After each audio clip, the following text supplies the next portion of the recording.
మిగతా ఉన్నతాధికారులందరికీ కూడా నా హృదయపూర్వక నమస్కారం. ఇందాక రివ్యూ చూస్తూ ఉంటే 2014 నుంచి 2019 వరకు మన మన్రేగా ఎట్లా జరిగినాయి వర్క్స్ 19 నుంచి 24 వరకు జరిగితే చాలా వెనుకబడి ఉన్నాం. సో దాన్ని తొందరగా పూర్తి చేయాలి, దాని అనుకున్న టార్గెట్స్ పూర్తి అవ్వాలి అనే ఉద్దేశంతో ఈ మాట్లాడాం. ఒకే రోజు ఈ గ్రామసభ తీర్మానాలు చేయాలి అనేది చాలామంది కోరిక. ఇది పంచాయతీరాజ్ వ్యవస్థలో గ్రామ పంచాయతీల నుండి జిల్లా పరిషత్ వరకు పటిష్టంగా ఉన్నప్పుడే నిజంగా మనం అనుకున్న అభివృద్ధి ముందుకు తీసుకెళ్ళగలుగుతాం. అందుకని దాంట్లో భాగంగానే ఆగస్టు 23 తారీఖున రాష్ట్ర వ్యాప్తంగా 13,326 గ్రామ పంచాయతీల్లో ఇప్పుడు ఇంతకుముందు ఎన్నడూ లేని విధంగా ఒకే రోజున గ్రామ సభలు నిర్వహిస్తూ ఉన్నాం. జిల్లా పంచాయతీ అధికారులు, గ్రామ పంచాయతీ అధికారులందరికీ గ్రామసభ నిర్వహణపై పూర్తిస్థాయి అవగాహన కల్పించాలి. గ్రామసభ సమాచారాన్ని కనీసం 2 రోజుల ముందుగా టౌన్ ద్వారా తెలియజేయాలి.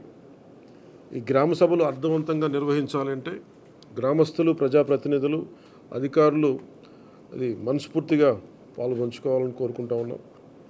ఈ గ్రామసభల్లో ఉపాధి హామీ పథకంలో ప్రతి కూలీ కుటుంబం సంవత్సరంలో 100 రోజులు పనిచేసే విధంగా అవగాహన కల్పించాలి.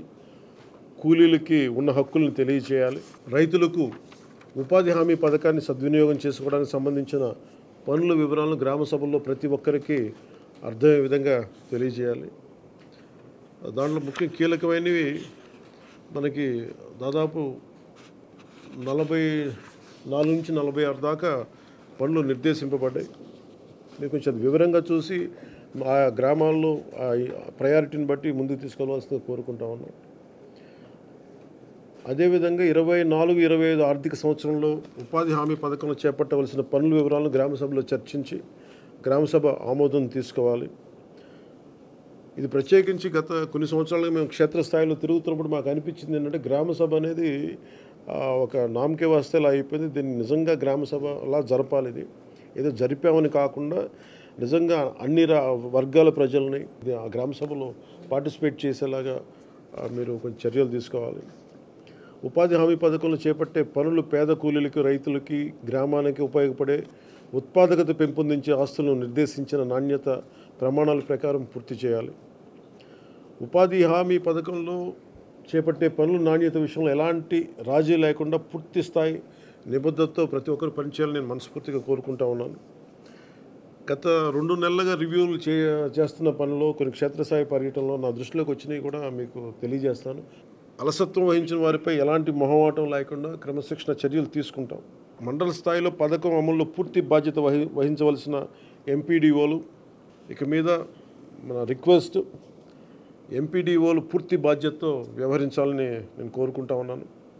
అంటే ఇన్ని వేల కోట్లు ఒక కీలకమైన బడ్జెట్ ఇది. ఇన్ని వేల కోట్లు ప్రజలకు చేరకుండా ఇబ్బంది అవుతూ ఉంది.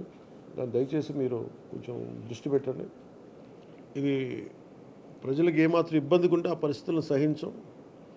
దానికి సంబంధించిన ఎలాంటి వ్యక్తులైనా సరే ప్రతి ఒక్క అధికారిపై గ్రామ స్థాయి నుండి జిల్లా స్థాయి వరకు అది క్రమశిక్షణ చర్యల కింద వస్తాయి.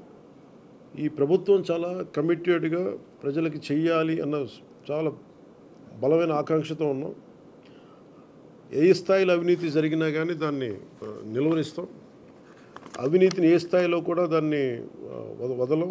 ఎఫ్ఏ స్థాయి నుండి పీడీ, డ్వామా వరకు, సోషల్ ఆడిట్ గ్రామస్థాయి ఆడిటర్ నుండి రాష్ట్ర స్థాయి డైరెక్టర్ వరకు అందరూ కూడా one will be accountable for this.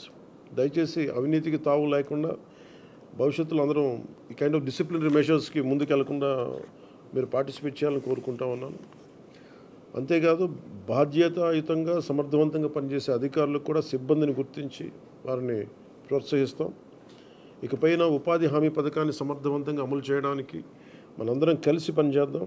పథకం అమలులో మన రాష్ట్రాన్ని దేశంలోనే మళ్ళా మొదటి స్థానంలో ఉంచడానికి కృషి చేయాలని కోరుకుంటా ఉన్నాను. గ్రామాలను అభివృద్ధి చేసే మహాత్మా గాంధీ గారి కళలాగా గ్రామ స్వరాజ్యాన్ని స్థాపించాలి, ఆ దిశగా అడుగులు వేయాలని చెప్పి మీరందరూ కలిసి మాకు సహాయ సహకారాలు ఇవ్వాలని మనసు